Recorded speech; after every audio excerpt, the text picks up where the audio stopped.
Hello everyone! Magandang oras sa ating lahat. Welcome to my videos. Maraming salamat sa panunod at lalo na sa mga nag-subscribe. Thank you guys, at kung bago ka pa lang dito sa aking videos, huwag kalimutan mag-like, comment, share, and subscribe para updated ka sa aking mga bagong upload na mga videos na mayroong magandang kasaysayan at halaga tungkol sa ating mga barya.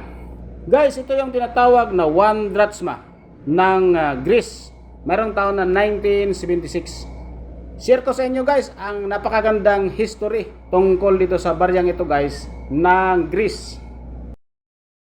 Before the use of coins, people from various civilizations use other items to denote value and use as currency.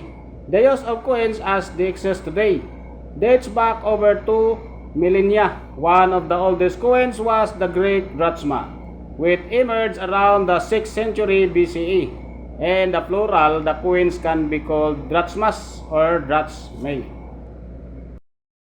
Due to the Greek colonization and Hellenization after Alexander the Great, these coins would spread throughout the Mediterranean and even beyond.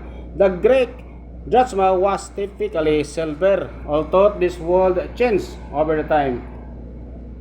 As a result of the cost of the Peloponnesian War and the depletion of silver to pay for the expenses, the traditional silver coin changed to gold for a time. Centuries later, when the drachmas returned to standard silver use, the coins were increasingly debased with copper.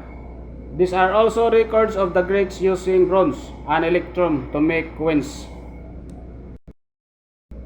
The mountainous islands of Greece generally make for farmland, so many prominent city-states in ancient Greece had colonies throughout the Mediterranean and even around the shore of the Black Sea. The spread of Greek colonies resulted in Greeks adapting and developing the costumes and the knowledge of other peoples, and spreading Greek influence in the Mediterranean and beyond.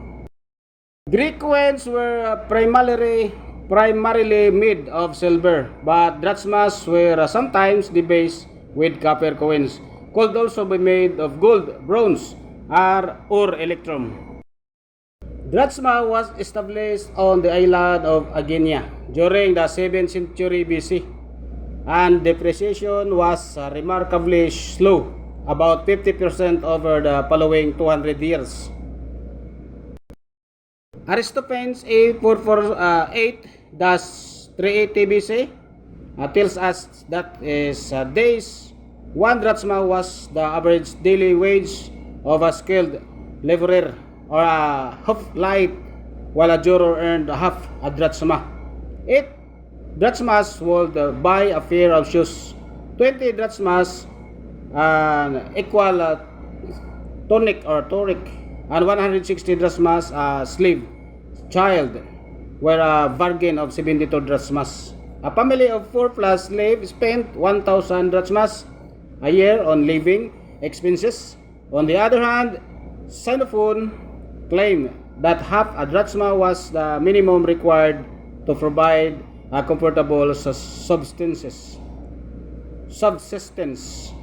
More recently, some historians and economists estimated that in the 5th century BC, a drachma had a rough value of $40 in 2006. Inflation rate into the drachma more quickly when the internally warring Greek states accepted large quantities of Persian gold for their war chest. And by the Roman conquest in 146 BC, the drachmas was ailing. It eclipsed and a favor of the denarius appears to have been of the little importance that it is nowhere mentioned, and for the 2 millennia the Greeks traded in the money of whoever owned them. Shortly after the creation of the modern state in 1827, after 400 years of Ottoman rule, a new currency was struck. The coins depicted a phoenix rising from the ashes to mark the kingdom's newfound freedom. under the President John Capodistras, 1827 to 1831. They were minted on the island of Agenia, which served as the temporary capital of the newly founded state, whereby the coincidence, the first coinage system was introduced more than 2,500 years ago.